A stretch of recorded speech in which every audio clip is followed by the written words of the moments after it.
আমার শাশুড়ি আমার ৬ বছরের মেয়েটাকে ৩টা ঘুমের ওষুধ খাইয়ে ঘুম পাড়িয়ে রেখেছে। আমি আর আমার স্বামী যখন ডাক্তারের কাছ থেকে ১২ ঘন্টা পর ফিরে এসে শাশুড়ি আম্মাকে বললাম, আম্মা মীরা কখন ঘুমিয়েছে? আমার শাশুড়ি মা নির্লিপ্ত গলায় বলল, সারাদিন কান্নাকাটি করে মাথা ধরাই দিছিল, তাই একটু আগে আমার ঘুমের ওষুধ ৩টা খাইয়ে দিছি, যেন চুপচাপ ঘুমায়। আমি আমার স্বামীকে চিৎকার দিয়ে অ্যাম্বুলেন্স ডাকতে বললাম। আমার বুকের ভেতরটা যেন মুহূর্তেই বরফ হয়ে গেল। আমি দৌড়ে মীরার রুমে ঢুকে দেখি আমার ছোট্ট মেয়েটা খাটে একদম নিস্তেজ হয়ে পড়ে আছে। তার ছোট ছোট হাত দুটো শরীরের পাশে পড়ে আছে, চোখ বন্ধ, নিঃশ্বাস খুব ধীরে চলছে।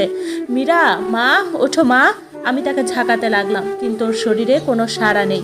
আমার স্বামী আসিফ তখন ভেতরে ঢুকেছে। সে মীরার মুখে হাত দিয়ে কয়েক সেকেন্ড স্থির হয়ে দাঁড়িয়ে রইল, তারপর কাপা গলায় বলল, ওর শরীর এত ঠান্ডা কেন? আমি কাঁদতে কাঁদতে বললাম, অ্যাম্বুলেন্স ডাকো, এখনই ডাকো। আসিফ ফোন বের করতে করতে তার মায়ের দিকে তাকালো। মা, তুমি কি খাইয়েছো ওকে? শাশুড়ি আমার ড্রয়িং রুমে দাঁড়িয়ে ঠান্ডা গলায় বলল, আমার ঘুমের ওষুধ ৩টা খাইছে, এতে এমন কি হয়েছে? আমি যেন নিজের কানকে বিশ্বাস করতে পারছিলাম না। ৩টা! আমি চিৎকার করে উঠলাম। একটা ৬ বছরের বাচ্চাকে ৩টা ঘুমের ওষুধ খাইয়েছেন।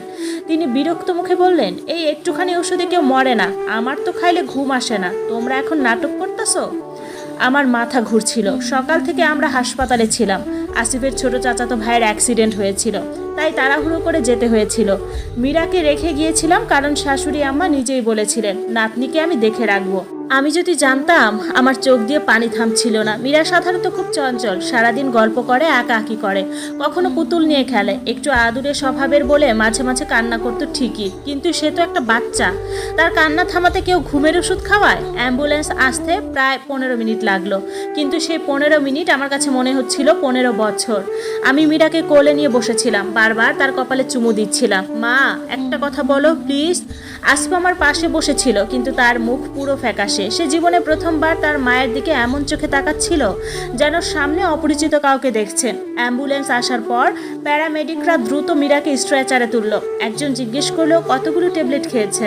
আমি কাঁদতে কাঁদতে বললাম, 3টা, সম্ভবত ঘুমের ওষুধ। লোকটার মুখ সঙ্গে সঙ্গে বদলে গেল। বাচ্চার বয়স কত? 6। সে আর কিছু না বলে দ্রুত অক্সিজেন লাগাতে লাগলো। আমার বুক কেঁপে উঠলো। অ্যাম্বুলেন্সের ভেতরে শুধু মেশিনের শব্দ হচ্ছিল। আমি মীরার ছোট্ট হাত ধরে বসেছিলাম, হাতটা একদম নিস্তেজ। আসিফ বারবার ফোনে কারোর সাথে কথা বলছিল, হয়তো হাসপাতালের ব্যবস্থা করছিল, কিন্তু আমি বুঝতে পারছিলাম সে নিজেও ভেঙে পড়েছে। হাসপাতালে পৌঁছানোর পর ডাক্তাররা দ্রুত মীরাকে ভেতরে নিয়ে গেল। আমাদের বাইরে দাঁড়িয়ে থাকতে বলল।